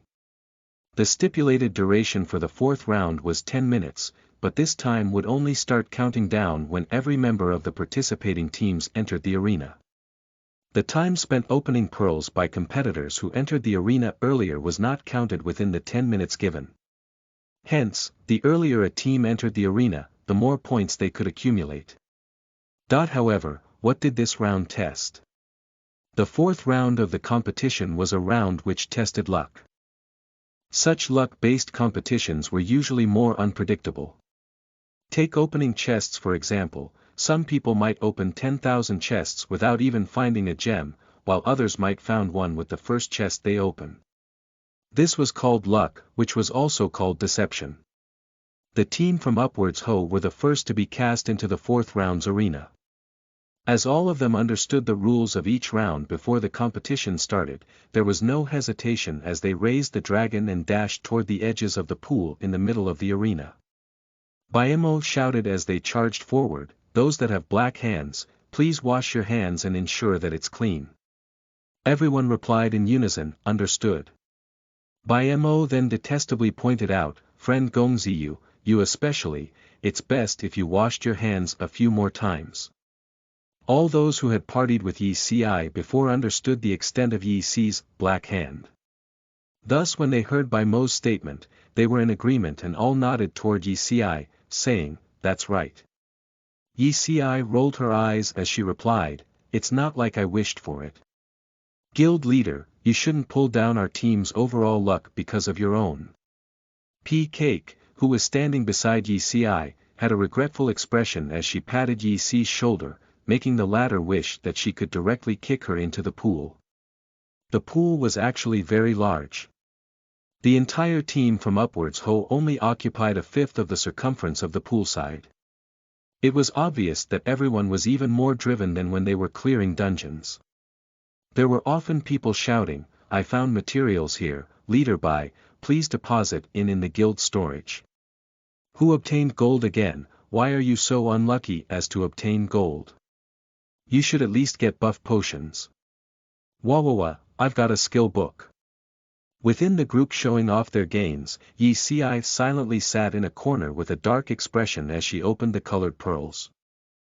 Whenever someone obtained gold, all of them would look toward her in concert, their looks causing her heart to bleed. Sure, although the majority of the gold was obtained by her, but that didn't mean that she didn't have the intention of obtaining a skill book. Guild leader, did you obtain gold again? The usually silent dragon battling heavens had long since silently turned his head to look at Yi Si when prompted by the system. Of course, countless pitiful sighs accompanied his words. Yi Si bit her lips, fiercely grabbing another colored pearl. These group of beasts, how could they bully others like this? Just when Yi Si was facing unbounded disdain from the other members in Upwards Ho, the hateful voice of customer service number 094 once again sounded. Congratulations to party from the Western Continent, Genesis, for being the second team to advance to the fourth round. All the players of Genesis please stand still, you'll be transported to the arena for the fourth round. There is one last spot for the remaining teams, who will obtain that spot? Genesis. Yi Si was surprised. They were the second-ranked guild in the world.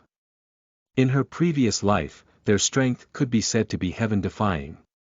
They, along with the world's top-ranked guild, which was also China's top guild, Storm Totem, were embroiled in a closely fought contest that lasted nearly 10 years in the scramble for ranking within Fate. In the Western continent, they were the strongest guild. Essentially, the first blood for all the large-scale areas and wild bosses in the Western continent were obtained by them. Not only that, there were many extremists within their guild. This was a team that was extremely strong in terms of both the guild and members. Just their elite members already numbered 500. It could be said that any one or two randomly picked members from their elite group could defeat 100 others by themselves.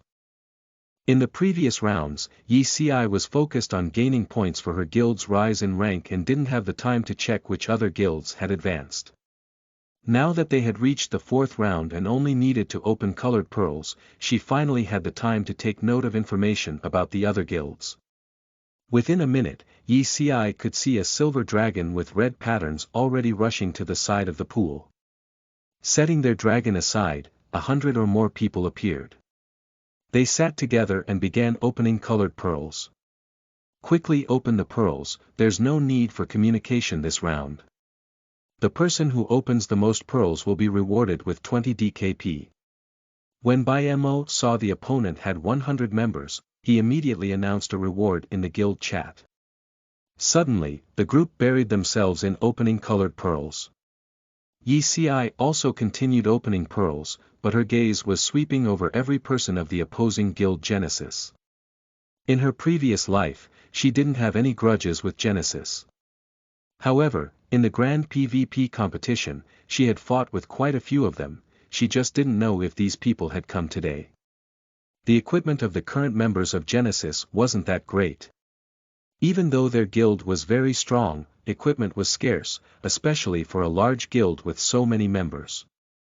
Therefore, Yi Si could occasionally see members that only had the lousier green equipment. These faces were familiar yet foreign. As she looked over them once more, she was surprised that there wasn't a single person that she could remember. Could it be that none of the players that she previously dueled had come? Suddenly, her gaze faltered. Soon after, the colored pearl in her hand fell into the water. Editor's note. So fun facts for those who didn't know. 0 Degrees Ultimate Fantasy was the first novel this author published. They're totally plugging their previous novels. XD, well guys, sorry that I couldn't post last Friday, was very busy IRL. Orientation started, and it will continue for 12 hours a day for 3 more days. So I can't really post a double on Wednesday as well, really sorry. It's just very tiring and all. I'll be back posting on Friday, okay? XDD. Chapter 90 Final Victory. You are listening at novelfull.audio. After a pause, Yi Si bent down and picked up the colored pearl and opened it calmly. Balm of Blessings X1. Balm of Blessings was a rare item which could increase a player's luck. To Yi Si, the Balm of Blessings was something with multiple purposes. When an unlucky person drank a bottle of Balm of Blessings before looting a monster, his or her chance to obtain a high-leveled item was increased by 20%. When a player applied the Balm of Blessings to a weapon, the attack power of said weapon would be increased for a period of time. The balm could even be used when refining items with the effect of 20% increased success rate. Everybody knew how precious that thing was. Not many were willing to use it in the earlier stages of the game. First of all, they did not have the need of such an item as their level was still too low. There's also the fact that the item was simply too rare. Yi Si blinked. You must be joking. To obtain such an item after obtaining gold coins through dozens of tries was just too intense. Couldn't her life be more normal? God must have dozed off, thought Yi Si. It would be impossible for somebody with her luck to get such an item otherwise. It was simply unimaginable. Hence, this stingy person silently slid the Balm of Blessings into her inventory, and made the decision to take a photo of it. Even if she would be extremely unlucky for the next 10 years, it would be proof that she had experienced some luck at some point of her life. With the appearance of the Balm of Blessings, Upwards Ho's points soared by 500. This was a shock to all the players. Who got what? BMO intervened before the members could start a discussion about the matter. Pay attention to what you're doing. They're all parties with 100 players. We are at a disadvantage here. Don't forget what we're here for. Although BMO was pretty average when it came to his managing skills, he radiated the aura of a guild leader. He enjoyed a good relationship with other players, and was fair. He was able to have an imposing figure despite his humble behavior. The whispering stopped right after he spoke up. He was right. Upwards Ho was nothing compared to the other guilds. Even then, there was always a time where the weak could shine. At this point, nobody wanted to go home with a third place. They were aiming to be the champion. The guild members immediately hastened to open more pearls after listening to BMO's words. Right at that moment, customer service number 094 announced the arrival of the Apex Guild from the northern continent into the arena for the 4th round. The countdown timer began as soon the Apex Guild entered the arena. With their 1 minute and 47 seconds advantage, Upwards Ho had already accumulated 1729 points. Yi Si took note of the points of the 3 other guilds while opening more pearls. She felt remorse that the world's top guild, Storm Totem, was unable to advance to round 4. She had always wanted to meet their mysterious guild leader. The place was even more crowded with the presence of Apex Guild. The other guilds, however, paid no heed to them. The distance between the players clustered together, showing clearly that they were from 3 different teams. Such contests of luck meant that advantages came from numbers. The more members there were, the chances that somebody obtaining a rare item became higher as well. Despite a few members in Upwards Ho possessing very good luck and obtaining quite a few equipment and skill books, most of them had only acquired materials or potions. With only 72 members, their speed and luck was at a disadvantage when compared to the other 100 player parties. After 5 minutes into the round, the other guilds were slowly catching up to Upwards Ho despite their lead of 1729 points. Genesis exceeded their points at the 6 minutes and 34 seconds mark, followed close behind by Apex. The members of Upwards Ho was dispirited, and they slowed down. Yi Si knew how they felt. She spoke up calmly, "It's okay even if we ended up third. Just keep opening the balls. Don't forget that all the items that we open belong to us." Yi Si's words were able to stir up their spirits. Since they were here, they must make the most out of it. The guild members then continued their journey to open more colored balls. However, Yi Si still felt unwilling to let it go that easily. To give up on being the champion just like that. The reward was a LVL 5 guild encampment and an epic tier title. Just the LVL 5 guild encampment was very enticing by itself. It would cost a tremendous amount of gold and prestige points to upgrade a guild encampment to LVL 5, with a lot of conditions. The reward would raise the level of a guild encampment to LVL 5 unconditionally. If they did not seize the opportunity, they would lose it forever. Yi Si lowered her eyes and resumed opening more colored balls while calmly observing the points of the 3 parties. Although Upwards Ho was surpassed by the 2 other parties, the differences between their points was not much. The competition was tough, with a 100-point gap, which was the amount of points awarded for obtaining a skill book. Fruit Jelly was able to obtain another skill book, and their points exceeded that of Apex Guilds. A blue equipment from another member was able to grant them a 60-point lead over Genesis. But they were once again overtaken by their opponents in the blink of an eye. The points of the 3 guilds were very close. Their scores constantly surpassed each other. It was a very close competition. If Upwards Ho was unable to widen the gap between their points and the other 2 guilds, they might lose to the other 2 parties. Even if everybody else believed in their luck, Yi Si did not share their confidence due to her black hand aura. 2 minutes were left. Yi Si paused for a moment, and took the Balm of Blessings out of her inventory. Even if it was the one time she was lucky in her entire life, she knew that her gain would not make up for her loss if she kept it to herself. Even if it was just one short moment of luck, so be it. Yi Si gulped down the bottle of Balm of Blessings. She pursed her lips. It tasted like Sprite. The goddess of luck appears to have descended upon you. You feel a stroke of good luck.